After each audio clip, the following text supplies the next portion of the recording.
ന്യൂനപക്ഷ വിഭാഗത്തിൽപ്പെട്ട ഒരാളാണ് കേരളത്തിലെ ഗവർണർ. എത്ര ഭംഗിയായിട്ടാണ് അദ്ദേഹം കാര്യങ്ങൾ അവതരിപ്പിക്കുന്നത്, എത്ര ഭംഗിയായിട്ടാണ് അദ്ദേഹത്തിൻ്റെ അടുത്തേക്ക് ആളുകൾ ചെല്ലുന്നത്. നേരത്തെ ഞാനും ടി ജി ഒക്കെ സൂചിപ്പിച്ച ഒരു കാര്യം, കോഴിക്കോട് മിഠായി തെരുവ് എന്ന് പറഞ്ഞ ഒരു വലിയ സമൂഹത്തിൻ്റെ ഒരു പ്രതിദാനം ചെയ്യുന്ന ഒരു പ്രദേശമാണ്.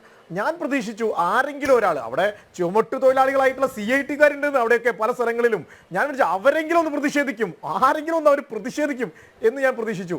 പക്ഷെ അവർ പോലും അദ്ദേഹത്തെ സാർ സാർ സാർ എന്ന് കൈ കാണിച്ച് വിളിക്കുകയാണ്. കാരണം അവരുടെ ഉള്ളിൽ പോലും ഉണ്ട്.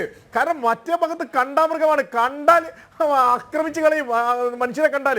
അങ്ങനെയുള്ള ആളാണ് അപ്പുറത്തെ ഭാഗത്ത് അവർക്ക് പ്രതീക്ഷിക്കുന്ന മുഖ്യമന്ത്രി കേരളത്തിന്റെ പിണറായി വിജയൻ. അങ്ങനെ ഒരാളെടുത്താൽ ഇത്രയും വളരെ സിമ്പിളായിട്ട് വളരെ കൂളായിട്ട് നടന്നു വരുന്നത്. എന്നിട്ട് ഈ ആളുകളെയാണ് അവർ ഭീഷണിപ്പെടുത്താൻ സംഘപരിവാർ അജണ്ട എന്നൊക്കെ പറഞ്ഞിട്ട് ഭീഷണിപ്പെടുത്താൻ ശ്രമിക്കുന്നത് എന്ന് പറഞ്ഞാൽ അതൊരു ഭീഷണിയൊന്നും കേരളത്തിൽ ഇനി വില പോവുകയില്ല. കേരളത്തിലെ ജനങ്ങൾ നേരത്തെ ടി ജി സൂചിപ്പിച്ച പോലെ എല്ലാ കാലഘട്ടത്തിലും ഭക്ഷണമില്ലാത്തവന്റെ മുന്നിൽ എല്ലാ കാലത്തും സംഘപരിവാർ എന്ന് പറഞ്ഞിട്ടൊന്നും മുന്നോട്ട് പോകാൻ സാധിക്കുകയില്ല. ഭക്ഷണം വേണ്ടവർ ഭക്ഷണം തന്നെ കൊടുക്കണം. കാരണം രാജ്യം വികസിച്ചുകൊണ്ടിരിക്കുന്നത് ആളുകൾ അനുഭവിക്കുന്നുണ്ട്. അത് എല്ലാ മേഖലകളിലും എങ്ങനെയാണ് രാജ്യത്ത് വികസനം നടക്കുന്നതെന്ന് ജനങ്ങൾ, അത് ന്യൂനപക്ഷ വിഭാഗങ്ങളെന്നോ ജാതി മതം, ഇവിടെ ജാതി പറഞ്ഞിട്ട് തന്നെ എന്തൊക്കെ തരത്തിലുള്ള ഇലക്ഷൻ പ്രൊപ്പഗണ്ട ഇവിടെ നടപ്പിലാക്കാൻ ശ്രമിച്ചു, അതിനൊക്കെ ആളുകൾ തള്ളിക്കളഞ്ഞതുകൊണ്ട് വികസനം ജനങ്ങളിലേക്ക് നേരിട്ടെത്തുന്നു. ജനങ്ങളുടെ കൈകളിലേക്ക് നേരിട്ട് സർക്കാർ കൊടുക്കുന്ന പണമായാലും സർക്കാർ കൊടുക്കുന്ന പദ്ധതികളായാലും ജനങ്ങൾക്ക് നേരിട്ട് അനുഭവേദ്യമാകുന്നു എന്നതാണ് ഒരു പ്രധാനപ്പെട്ട കാരണം. അതുകൊണ്ട് സർവകലാശാലകളിൽ ഗവർണർ എന്ന നിലയിൽ, ചാൻസലർ എന്ന നിലയിൽ അദ്ദേഹത്തിന്റെ അധികാരമാണ് അദ്ദേഹം ഉപയോഗിക്കുന്നത്. അദ്ദേഹത്തെ പോലൊരാൾക്ക് ആരും പറഞ്ഞു കൊടുക്കേണ്ട ആവശ്യമില്ല.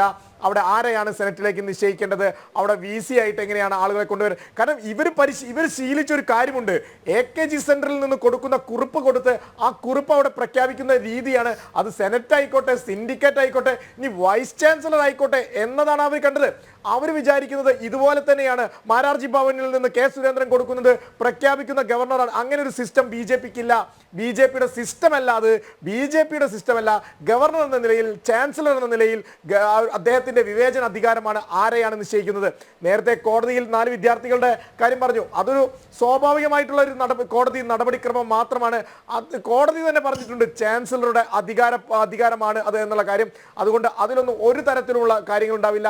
ഇത്തരത്തിൽ എല്ലാ കാലഘട്ടത്തിലും, ഞാൻ നേരത്തെ സൂചിപ്പിച്ച പോലെ എല്ലാ കാലഘട്ടത്തിലും ഇവരുടെ അജണ്ട നടപ്പിലാക്കുന്ന, ഇവരുടെ തള്ളിക്കയറ്റ്, ഇവരുടെ എന്താ പറയുക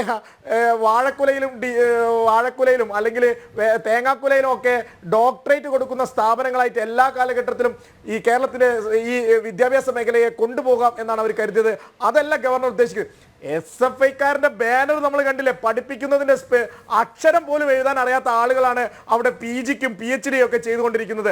അത്തരം ആളുകളെ അല്ല കേരളത്തിന്റെ സമൂഹത്തിലേക്ക് ഈ സർവകലാശാലകളിൽ നിന്ന് ഇറങ്ങി വരേണ്ടത് എന്നത് തന്നെ എൻ്റെ സന്ദേശമാണ് കേരളത്തിന്റെ ഗവർണർ കൊടുത്തുകൊണ്ടിരിക്കുന്നത്. എന്താ പറയുക, ഉന്നതമായിട്ടുള്ള വിദ്യാഭ്യാസം എല്ലാ കാലഘട്ടത്തിലും എല്ലാ മേഖലയിലേക്കും കേരളത്തിന്റെ സർവകലാശാലകളിൽ നിന്ന് ഉന്നത വിദ്യാഭ്യാസം നേടിയ ആളുകൾ കടന്നു വരണം. അതിനുള്ള സാഹചര്യം കേരളത്തിന്റെ സർവകലാശാലകളിൽ ഒരുക്കുക എന്നതാണ് ഗവർണർ ലക്ഷ്യം വെക്കുന്നത് എന്നാണ് ഞാൻ മനസ്സിലാക്കുന്നത്.